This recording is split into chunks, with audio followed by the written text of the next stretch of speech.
안녕하세요. 저는 평소 사연 열차를 즐겨 듣는 애청자입니다. 평소 사연을 즐겨 들으며 저의 이혼을 떠올리곤 했는데요. 사연을 듣다 보면 정말 별의별 사연들이 다 있더라고요. 어떤 사연은 정말 현실에서 저런 일이 다 있단 말이야? 하며 놀라움을 금치 못하며 듣곤 했는데 생각해보니 제 사연도 참 별의별 사연이더라고요. 저의 이혼 사실을 아는 사람들이 간혹 이혼 사유를 물어오면 성격 차이라고 했었어요. 차마 입 밖으로 꺼내기도 싫을 뿐더러 믿지도 못할 것 같아서요. 그렇게 꼭꼭 숨겨뒀던 이혼 이야기를 오늘 풀어보려고 합니다. 저와 남편은 3년 동안 연애를 하고 자연스럽게 결혼까지 이어진 부부였어요. 남편에겐 형이 있었는데 시숙 역시 결혼을 한 상태였죠. 형님 되는 사람은 시숙과 10살이나 차이 나는 부부였어요. 그렇다 보니 형님은 저보다도 4살이나 어렸고 처음엔 그런 형님에게 형님 소리가 안 나와서 고생했던 기억이 있네요. 하지만 그것도 잠깐이었어요. 입에 붙으니 그 형님 소리도 곧잘 나오고 집안 행사 때 빼곤 마주칠 일도 거의 없어 형님으로 모시는 것에 대해서는 별로 반감 같은 건 없었어요. 그러던 어느 날 퇴근하고 돌아온 남편이 유난히 기분이 좋더라고요. 여보, 오늘 기분 좋아 보인다. 회사에서 좋은 일 있었어? 응? 아니, 들어오는 길에 형한테 연락이 왔는데 우리 집 근처로 이사 온다네. 걸어서 5분 거리 정도에 있는 땡땡 아파트 있잖아. 아, 거기? 그런데 갑자기 이사는 왜? 내년에 기훈이 초등학교 들어가잖아. 학군 때문에 이사한다나 봐. 아, 그렇구나. 어찌됐든 당신은 좋겠네. 틈만 나면 조카 보고 싶다고 노래를 부르더니. 앞으로는 지금보단 자주 볼 수 있겠다.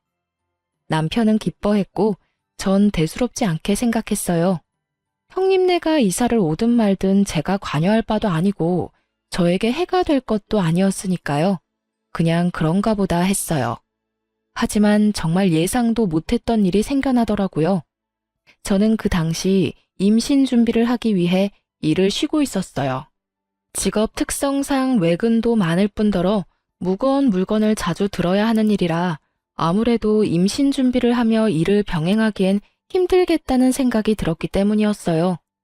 그렇게 일을 쉬는 와중 형님의 취업 소식이 들려왔고 무리해서 이사를 했다는 걸 잘 알던 터라 잘된 일이라고 생각했어요.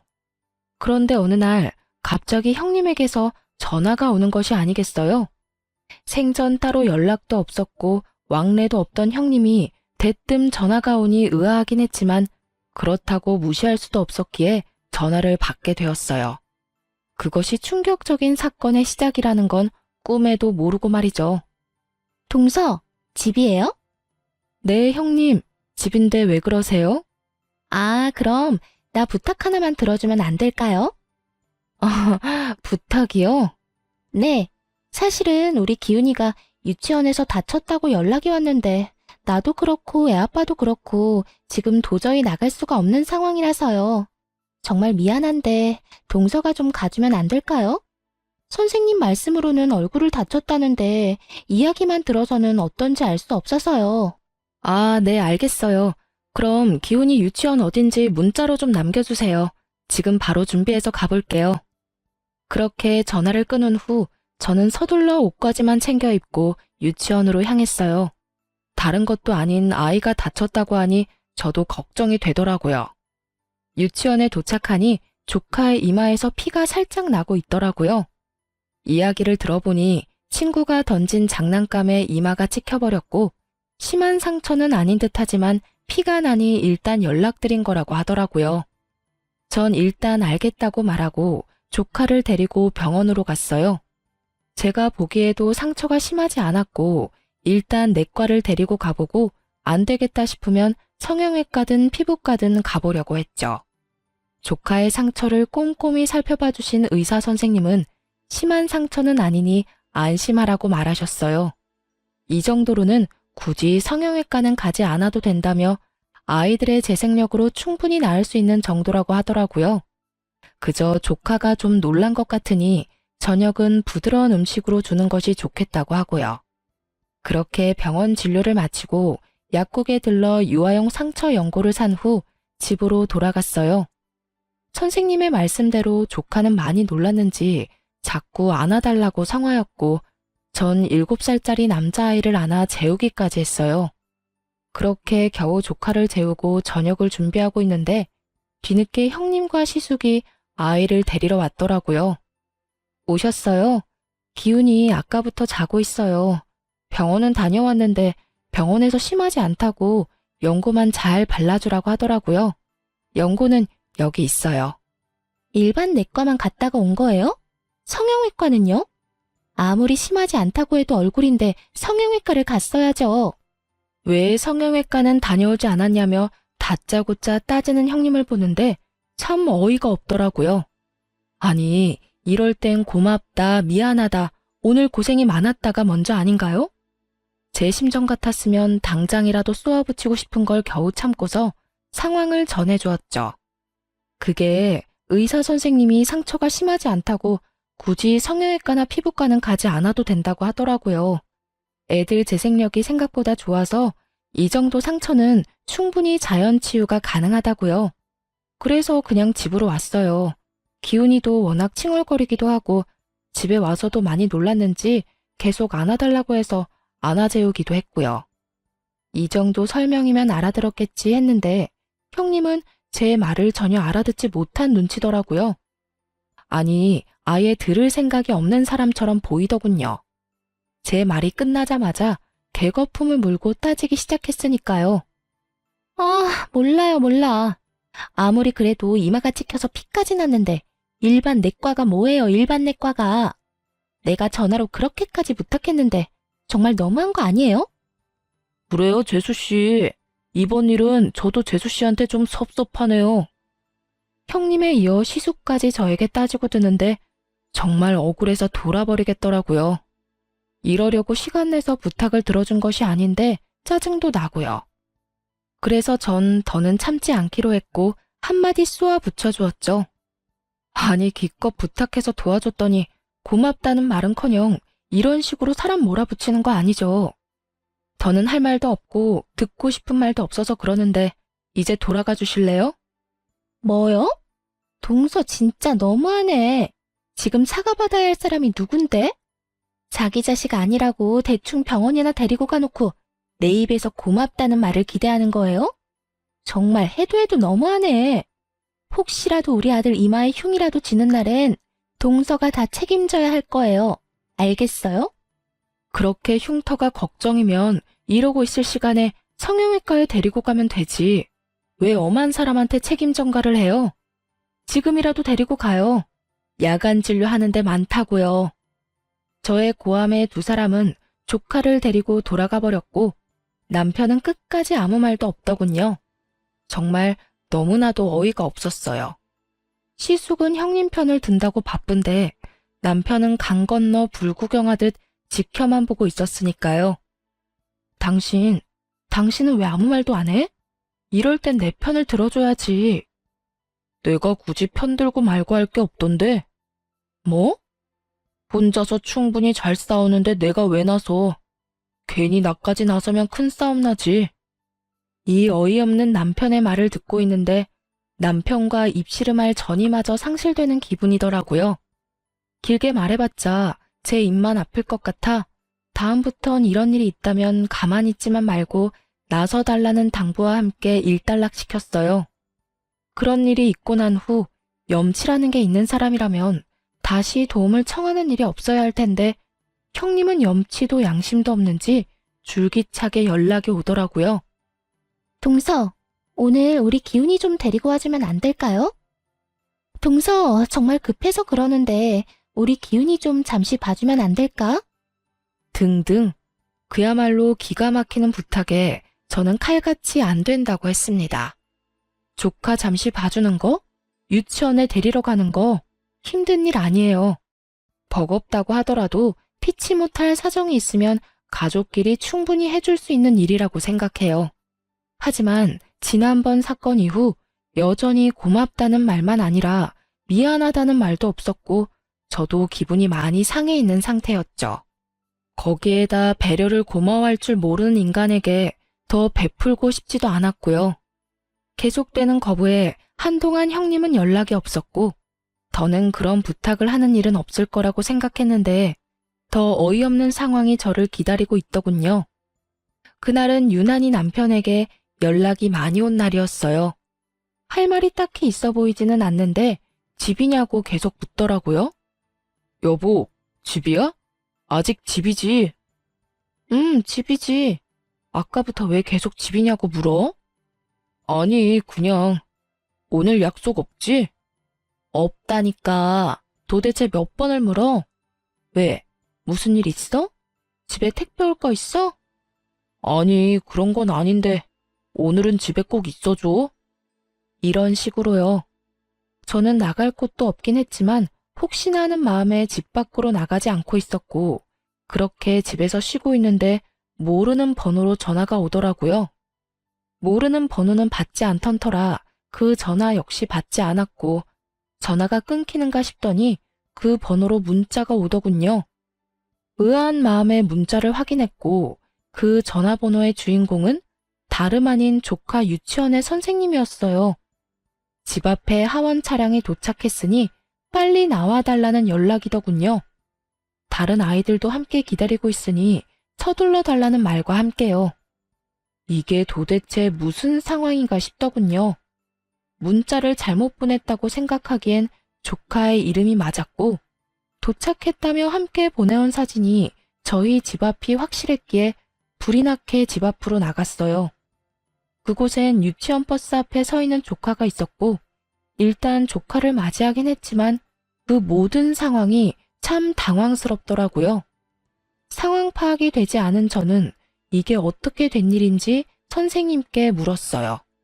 저기 선생님, 기훈이가 왜 여기서 내리는 걸까요? 전달 못 받으셨어요? 기훈이 어머님께서 앞으로 기훈이 여기서 내리면 된다고 하셨는데요. 기훈이 삼촌 집이라고 하던데 아닌가요? 아, 맞긴 한데 전달받은 게 없어서요. 일단 알겠습니다. 그 순간 딱 한 가지는 알겠더군요.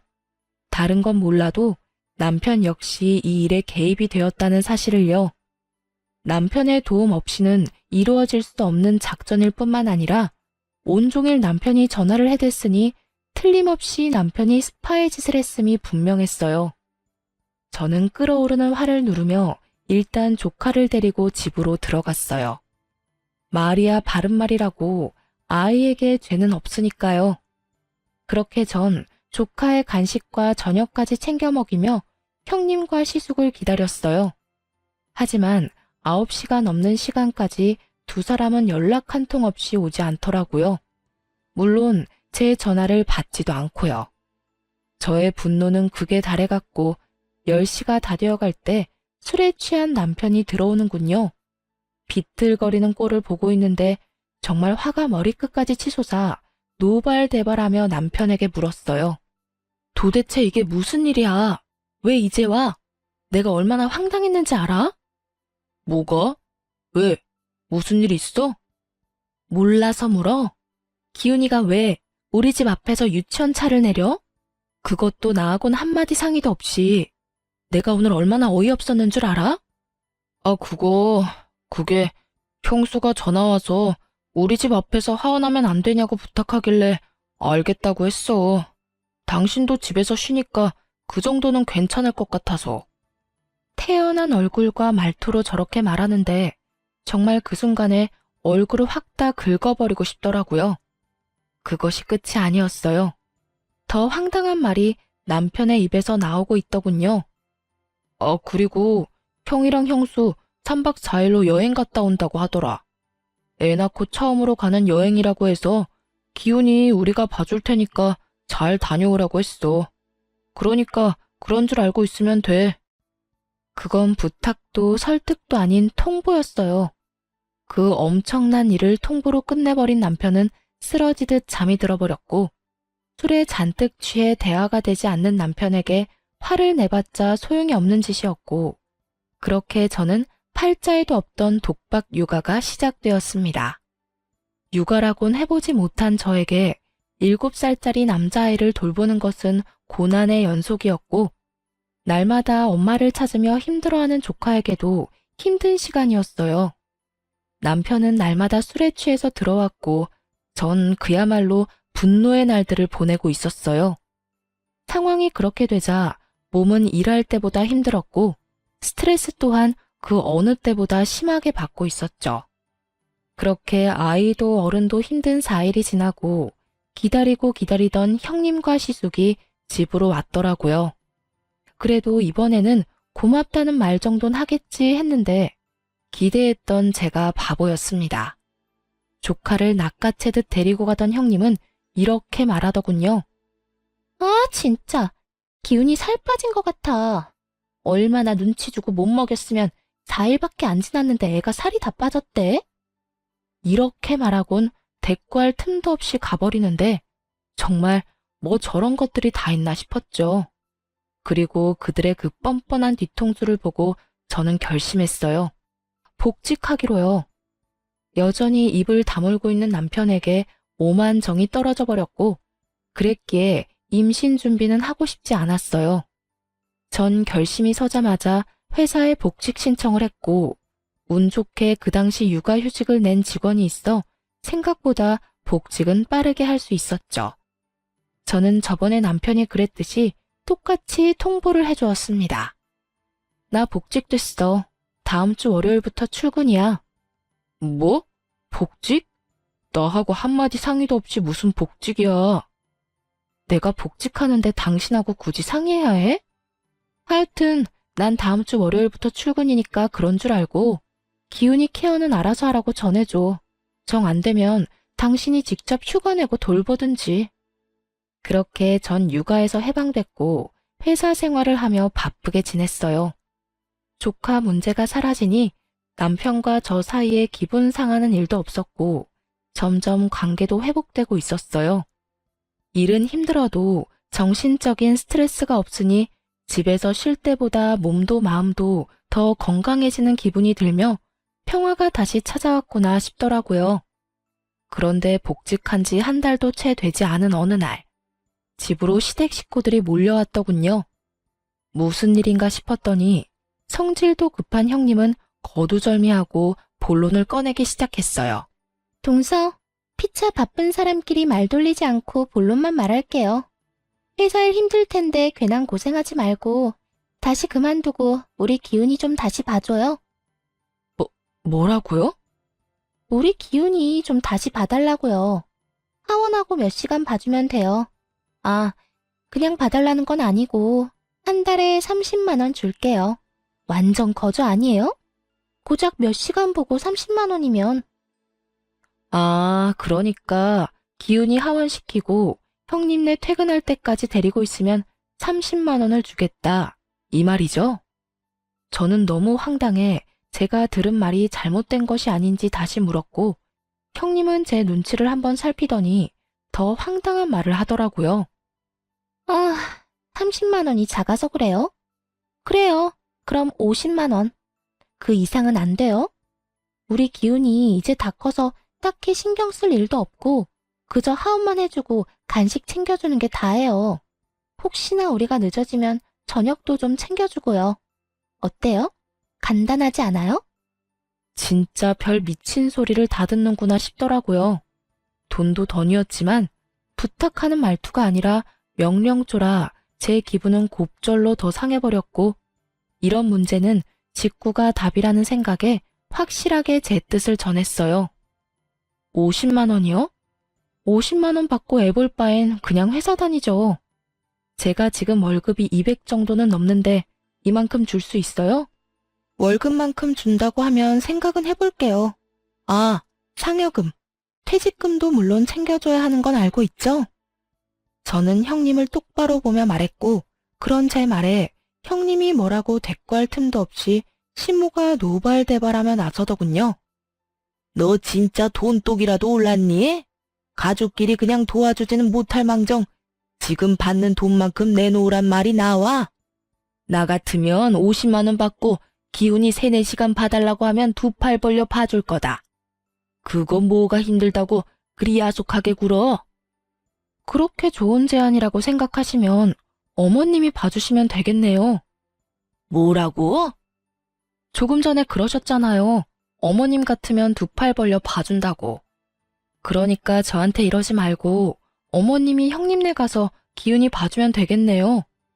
두 팔까지 벌려 환영한다던 시모는 제 말에 혹여나 자신에게 불똥이라도 튈까 겁이 났는지 딴청을 피우기 시작했고, 상황이 마음대로 흘러가지 않자 초조해진 형님은 어린아이처럼 떼를 쓰기 시작하더군요. 아, 그러지 말고 좀 봐줘요. 50만 원 준다니까요. 그리고 솔직히 말해서 회사에 다니는 것보다 애 잠시 맡아주는 게 더 편하잖아요. 이보다 더 쉽게 돈 벌 수 있는 방법이 어디 있다고 그래요? 그렇게 쉬우면 형님이 회사 그만두고 애나 봐요. 자기 자식 자기가 알아서 해야지 왜 애 먼 사람 잡고 떼를 써요? 이렇게 말한 저는 이 상황을 끝내기 위해 남편에게 눈치를 줬고, 저의 눈빛을 읽은 남편이 그제야 급하게 중재를 나서기 시작했어요. 그만들 좀 해요. 이러다 진짜 큰 싸움 나겠어. 형수도 상황이 곤란한 건 알겠는데 아무래도 이번 부탁은 들어주기 힘들 것 같아요. 이 사람 복직한 지도 얼마 안 됐고 무엇보다 이 사람이 이렇게나 싫어하잖아요.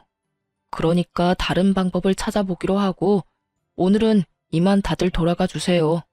다음에 다시 이야기하는 게 좋을 것 같네요.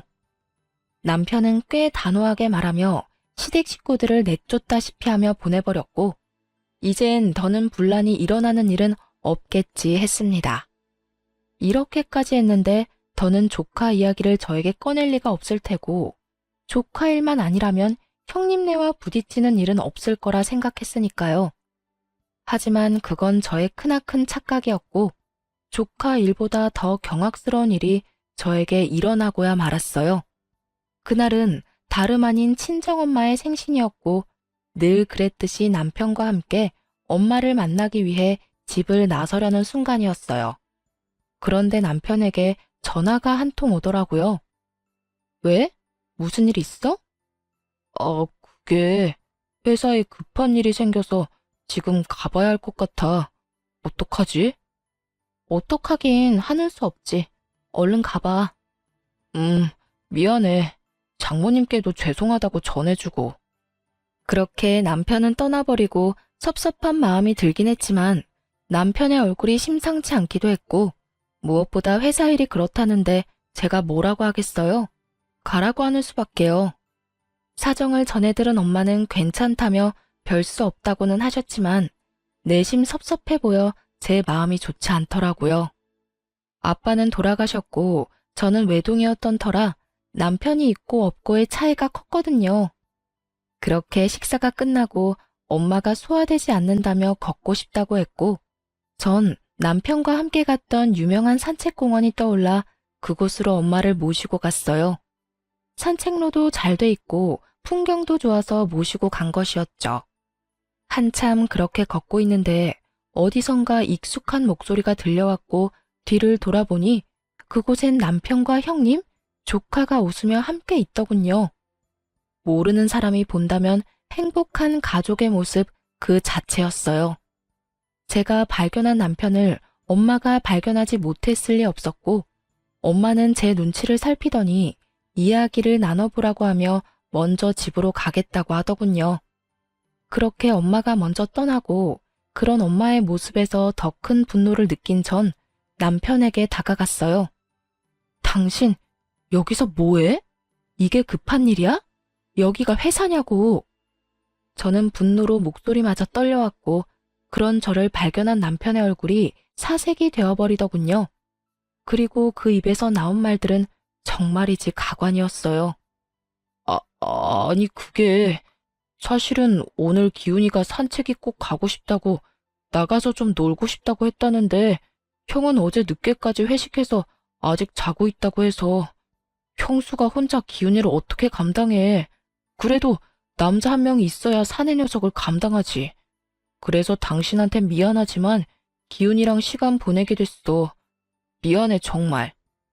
전 정말 어이가 없더라고요. 애아빠가 없는 것도 아니고 술에 취해 자든 피곤해서 자든 애아빠는 집에 버젓이 있는데 왜 남편이 나서서 이러는 건지도 이해가 되지 않았고 엄마 생신이란 걸 뻔히 알면서도 남편에게 이런 부탁이나 하는 형님 역시 이해가 되지 않더군요. 그게 말이나 되는 소리야? 다른 날도 아니고 우리 엄마 생신인데 당신이 어떻게 이럴 수 있어? 그것도 나한테 거짓말까지 하면서 말이야. 미안해. 그런데 나도 어쩔 수 없었어. 그러니까 당신이 이해 좀 해줘. 미안해. 제가 어떤 말을 하든 남편은 그저 어쩔 수 없었다며 이해해달라는 말만 기계적으로 반복하더라고요. 더는 대화가 불가능한 상황이었어요. 주변 시선들도 있고 남편은 계속 같은 말만 반복하는데 제가 거기에서 무슨 말을 더 하겠어요? 일단 집에 가서 이야기해. 바로 따라와. 알겠어? 나 평수랑 기훈이 좀 데려다 주고 바로 집으로 갈게. 마지막까지 정말 기가 막히더군요. 그 순간 정말 이혼하자는 말이 입가에 맴돌았지만 일단 알겠다고 하고 차로 먼저 돌아왔어요. 흥분된 마음을 진정시키며 출발하려는데 아무래도 이상한 기분이 들더군요. 여자의 촉이 이대로 가면 안 된다고 알리고 있었고 전 공용 주차장에서 멀지 않은 곳에서 차를 세워놓고 조용히 기다렸어요. 이윽고 주차장으로 걸어오는 세 사람을 발견한 순간 전 정말 제 눈을 의심했습니다. 남편의 한 손은 잠이 든 조카를 안고 있었고 한 손은 형님의 손을 잡고 있더군요. 그 장면을 보는데 정말 피눈물이 난다는 심정이 무엇인지 알겠더라고요. 저는 피눈물이 날 것만 같은데 두 사람은 뭐가 좋은지 시시덕거리며 걸어오는 모습에 저는 깊은 분노를 느꼈어요. 떨리는 두 손을 겨우 진정시키며 급히 두 사람의 모습을 휴대전화 카메라에 담았어요. 당장이라도 두 연놈의 머리채를 다 잡아뜯고 싶은 걸 얼마나 참았는지 모릅니다. 이가 다 갈리더라고요. 그냥 다른 여자와 외도를 저지른다고 해도 눈이 돌 것만 같은데 어떻게 다른 사람도 아닌 형수와 저런 짓을 할 수가 있는 것인지 제 상식선에선 도저히 이해되지 않더군요. 아니, 이해할 생각도 없었어요. 더는 지켜보고 있긴 힘든 광경을 뒤로한 채 집으로 돌아왔고 바로 근처 흥신소를 알아보고 사람을 붙였죠. 상간녀와 조카를 집에만 데려다주고 오겠다던 남편은 저녁이 다 되어서야 돌아왔고 왜 그제야 돌아왔는지 묻지 않아도 뻔했기에 아무 말도 하지 않고 있었어요. 자칫 입을 열었다간 제 입에서 무슨 말이 나올지 알 수 없는 일이었고 전 사실 파악을 제대로 한 뒤 이혼을 이야기해도 하고 싶었거든요.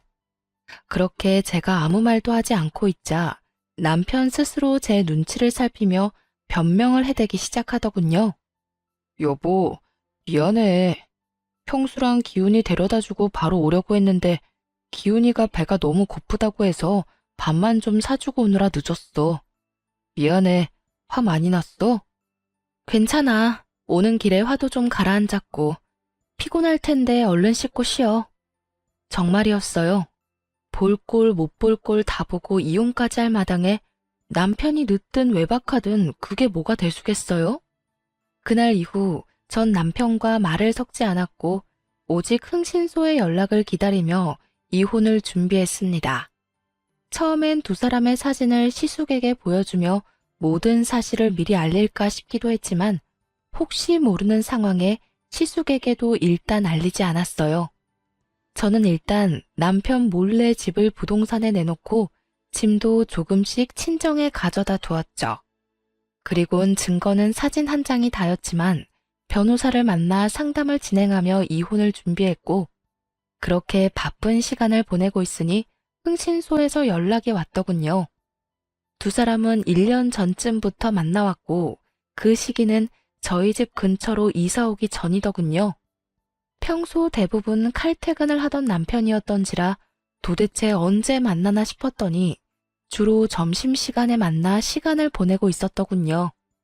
그 짧은 시간에 할 건 다 하고 다니는 꼴을 보니 참 대단하다 싶었어요. 이보다 더 놀라운 사실은 형님에게 다른 남자가 또 있다는 사실이었어요.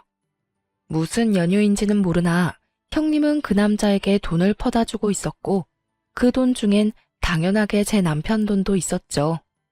남편은 상간녀에게 돈을 주고 상간녀는 그 남자에게 돈을 주고 그야말로 완벽한 먹이 사슬의 모습 아닌가요? 전 모든 증거를 챙겨 시숙을 만났고 혹시나 모르는 심정으로 남편의 칫솔까지 챙겨 시숙에게 건넸어요. 재수씨, 이게 다 뭔가요? 어떻게 말씀드려야 하나 고민 많이 했는데요. 아무래도 이런 문제는 빙빙 돌리는 것보다 직구가 답인 것 같아 그냥 말씀드릴게요. 형님이랑 제 남편 두 사람 만나고 있어요. 가족끼리 서로 돕자고 만나는 게 아니라 외도를 저지르고 있다고요. 그게 사실인가요? 네, 우연히 두 사람이 있는 걸 봤고 사람까지 붙여 알아봤어요. 증거들은 방금 드린 봉투 안에 다 들어있고요. 시기적으로 봤을 때 가능성은 희박하긴 하지만 만에 하나라도 모르는 일이니 남편 칫솔도 챙겨왔어요. 이거 가지고 유전자 검사해보세요. 아주버님도 해보시고요. 아무래도 기운이 아주버님 아들 아닌 것 같거든요. 시숙은 처음에 충격에 빠진 듯 하더니 이내 저에게 조금만 기다려달라고 하더라고요. 유전자 검사 결과가 나오면 그때 한 번에 다 터트리자고 했고 저 역시 그 의견에 동의했어요. 그렇게 시숙과 전 유전자 검사 결과를 기다렸죠. 그 결과는 정말 참담했어요. 유전자 검사 결과 시숙도 남편도 조카의 친부가 아니었습니다. 친부는 따로 있던 것이었고 발칙한 형님은 이 사실을 감쪽같이 숨기고 있었던 것이죠. 결과지를 받아든 시숙은 동생 역시 친부가 아니라는 사실에 안도하면서도 그 사실에 안도하는 자기 자신이 한심한지 허탈한 웃음을 보이더라고요. 저 역시 마찬가지였어요. 그래도 한때나마 사랑했던 인간이 그 정도 쓰레기는 아니라는 사실이 안심되었고 그 안심하는 저 자신이 죽도록 한심하더군요. 그러면서 한편으로 형님이 참 대단하다는 생각이 들더군요. 핏줄까지 속이며 남편을 농락하며 사는 것도 모자라 그런 남편의 동생까지 유혹해 외도를 저지르며 돈까지 빼내고 있었으니 참 대단한 여자 아닌가요? 그렇게 한참 저희는 말이 없었고 이내 시숙은 굳은 표정으로 모든 식구를 시댁으로 불러 모아 남편과 형님의 관계를 밝혔습니다. 아버지, 어머니, 이 녀석이랑 제 집사람 알고 보니 몰래 만나고 있더라고요. 네, 지금 설마 하며 생각하시는 그런 관계 맞아요. 두 사람 외도를 저지르고 있었어요. 뭐? 이게 다 무슨 소리야? 너 지금 꿈꾸니? 악몽 꿨어? 꿈이 아니라 현실이에요, 어머니. 갑자기 애 핑계 대면서 이사를 하자고 그렇게 조르더니 다 이유가 있었더라고요. 알아보니 두 사람 그쯤부터 만나기 시작했고 갈 때까지 간 관계였어요. 그게 사실이야? 그 말이 모두 사실인 거야? 시무는 남편과 상간녀를 향해 물었고 두 사람은 고개를 숙인 채 아무 말도 못하더군요. 그런 상황을 지켜보던 전 증거를 시모에게 주며 말했어요. 어머님, 사실이에요. 제가 우연히 두 사람이 외도를 저지르는 광경을 목격했어요. 증거는 여기 있고 아주버님 말처럼 하루 이틀 만난 충동적이고 가벼운 사이는 아니더라고요. 지금 그 말들을 우리더러 믿으란 말이야? 이 무슨 말도 안 되는... 증거까지 들이밀며 사실을 밝히자 남편과 상간녀의 얼굴이 새파랗게 질려갔고 무슨 말도 안 되는 소리냐고 하던 시모는 증거를 살펴보더니 누가 말릴 새도 없이 상간녀의 머리채를 잡고 휘둘러 버리더군요. 이 인연이 감히 네가 우리 가족을 농락해? 내 아들들을 네가 뭔데 가지고 놀아? 이 버러지 같은 년이 감히... 어머님, 제 말 좀 들어봐 주세요. 아니에요. 아니라고요. 아니긴 뭐가 아니야. 이렇게 버젓이 증거가 있는데 네가 다른 사람도 아니고 내 아들 둘을 농락해? 이 더러운 년 언제까지 속이려고 했어? 언제까지 속일 수 있을 거라 생각했어? 다 오해예요. 다 오해라고요. 뭐? 오해? 넌 눈이 없어? 이렇게나 증거가 명백한데 오해? 내인연, 오늘이 네 제삿날이다. 형님은 소리를 지르며 시모에게 당하고 있었고 그런 모습을 지켜보던 남편이 시모를 저지하고 나서더니 그래도 자기 내연녀라고 온몸으로 보호하고 나서더군요. 어머니, 이 사람한테 그러지 마세요. 제가 먼저 좋아했어요. 제가 먼저 만나고 싶다고 했다고요. 어쩌면 그 입에서 나오는 한마디 한마디가 그리도 주옥 같은지 그 눈물겨운 사랑을 응원해주고 싶은 심정이더군요. 그런 남편을 바라보는 저와 시숙은 그저 어이가 없었고 그 뒤로 흘러나오는 남편의 말은 더욱 주옥 같았습니다. 난 가족들하고 연을 끊는 한이 있어도 이 사람이랑 같이 살 거야. 나 이 사람 많이 사랑해. 이 사람 없으면 나 못 산다고. 그러니까 집에서 내쫓든 말든 알아서 하세요. 난 무슨 일이 있어도 이 사람이랑 같이 살 거야. 미친 소리를 하는 남편의 뺨을 시숙이 보란 듯이 날려버렸어요. 네가 어떻게 나한테 이럴 수가 있어? 잘못했다고 싹싹 빌지는 못할 망정. 뭐? 사랑? 같이 살고 싶어? 네가 어떻게 나한테 이럴 수가 있어? 가족보다 여자다. 이거야 지금? 형, 미안해. 그런데 나 진짜 저 사람 사랑해. 나도 이러면 안 되는 걸 잘 알면서도 어쩔 수가 없었어. 미안, 형. 기훈이는 내가 잘 키울게. 미안해, 정말. 파렴치한 남편의 언행에 시모는 바닥을 내리치며 대성통곡을 하기 시작했고 시부는 말없이 남편과 상간녀를 노려봤어요. 시숙과 저 역시 말이 없었고 그 무거운 정막을 깬 건 다름 아닌 형님이었어요.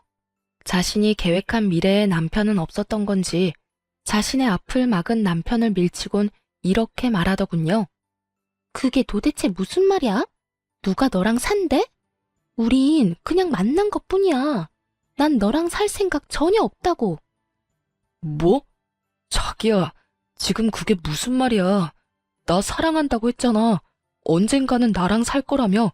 그 말들 다 거짓말이었어? 내가 언제 그런 말을 했어? 난 그런 말 한 적 없어. 당신 지금 가족들 시선 때문에 그래?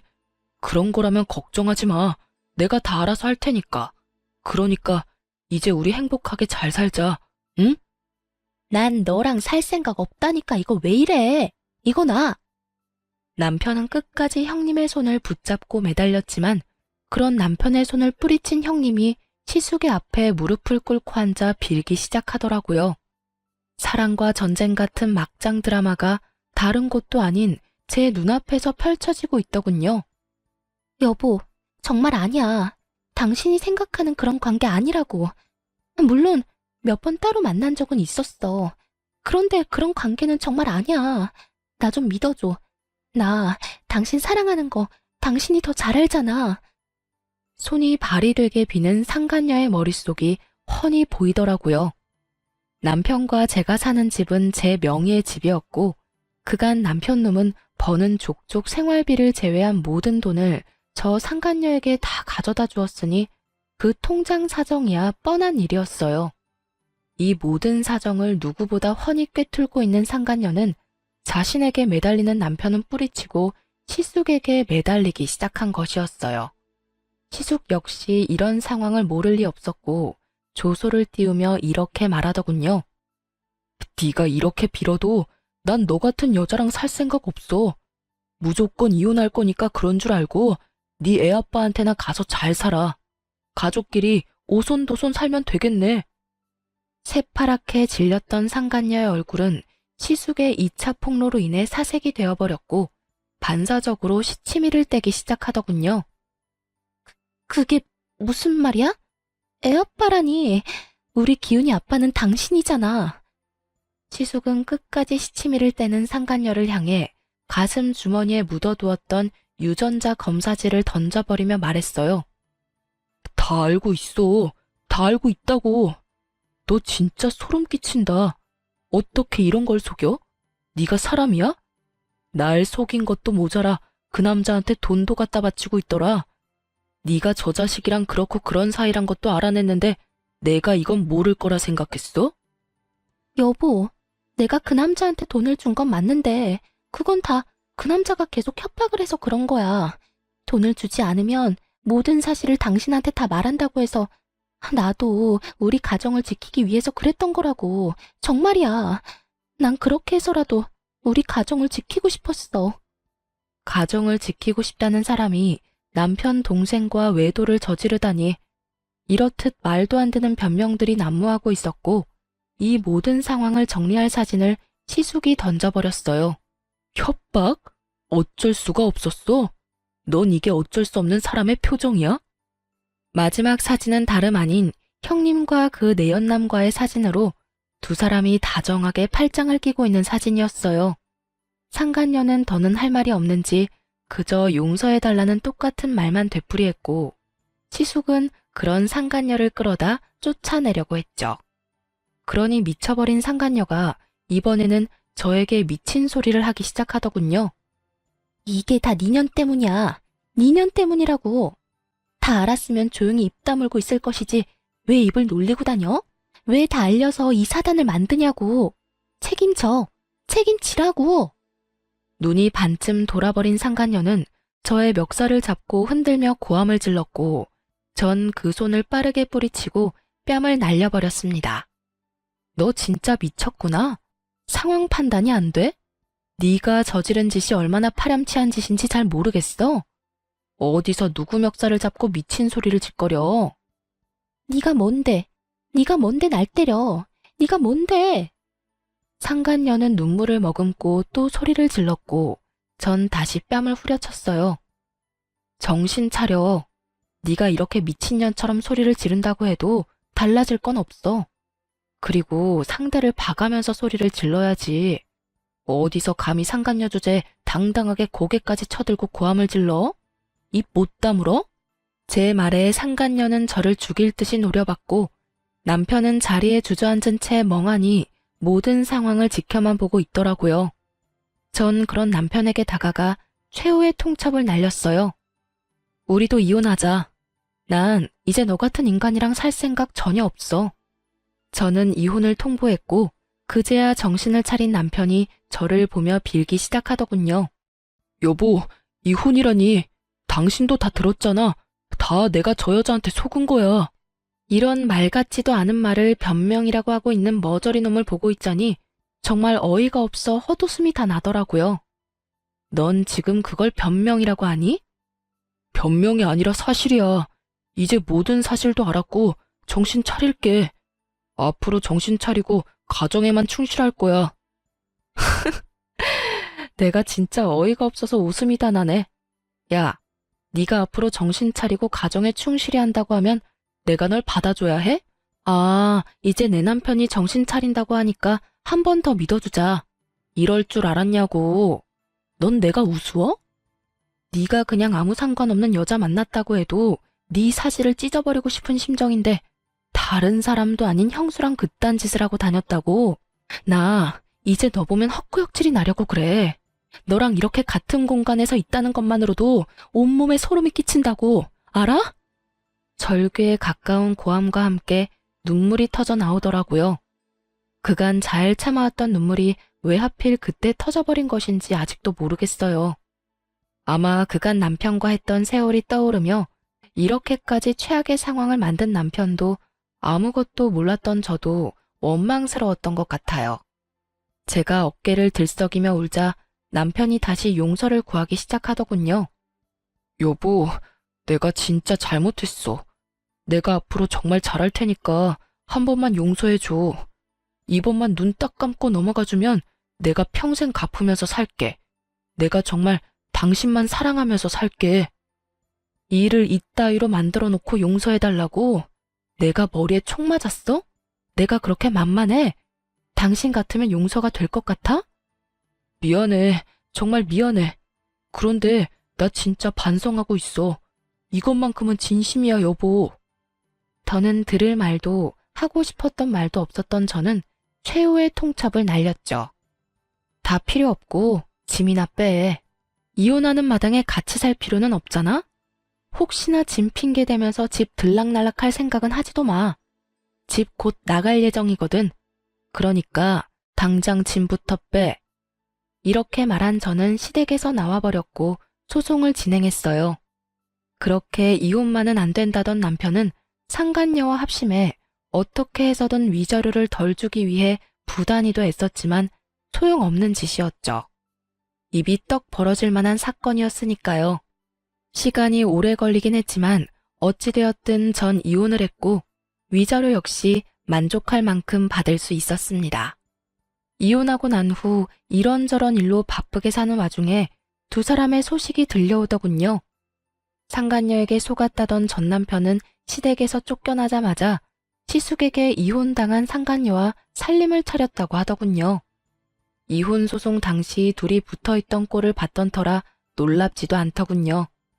똑같은 것들끼리 잘 먹고 잘 살아라 싶었는데 그것도 잠시더라고요. 뒤이어서 들리는 소식엔 상간녀가 도망을 갔다고 하더군요. 함께 살면서 전 남편을 꼬드겨 빚까지 내게 만들었고 그 돈을 홀라당 다 들고 도망을 가버렸다네요. 전 남편은 당연한 수순으로 빚쟁이가 되어버렸고요. 도망간 여자를 경찰에 신고까지 한 전 남편은 깊은 상심에 빠졌는지 회사도 가지 않고 폐인이 되었다고 하더군요. 한 명은 빚쟁이 폐인, 한 명은 애까지 데리고 도망치는 신세. 참 어울리는 결말이라고 생각했네요. 그렇게 전 그 소식을 마지막으로 그 경악스럽던 일들에서 벗어날 수 있었습니다. 다행스럽게 전 남편은 마지막 염치라는 것은 있는지 저를 찾아오거나 하는 일은 없었어요. 그 후 전 회사에 다니며 그저 평범하게 지내고 있어요. 평일엔 일하고 주말엔 취미 생활을 하면서요. 워낙 이혼 사유가 충격적이라 앞으로 결혼 생각은 없네요. 제가 이런 의견을 말하면 주변에서 사람 일은 모르는 거라며 하곤 하는데요. 전 아직까진 사람에 대한 믿음 자체가 사라진 상태라 이런 상태에서 누굴 만난다는 게 저뿐 아니라 상대방한테도 좋은 선택은 아닌 것 같거든요. 그래서 결혼뿐 아니라 연애 생각도 없는 상태입니다. 요즘에 전 일과 취미 생활에 몰두하고 있어요. 요즘에 새로 생긴 취미는 등산인데요. 혼자 산을 타도 이상하지 않기도 하고 정상까지 다다르고 나면 그 성취감이라는 게 정말 말도 못하게 높더라고요. 그래서 요즘엔 쉬는 날이면 산을 타며 좋은 공기 마시고 오네요. 이렇게 보니 저한테 참 많은 일이 있었네요. 앞으로는 저의 삶에 집중하는 그런 인생을 살아보려고 합니다. 저의 긴 사연 들어주신 여러분, 감사합니다. 좋은 하루 보내세요.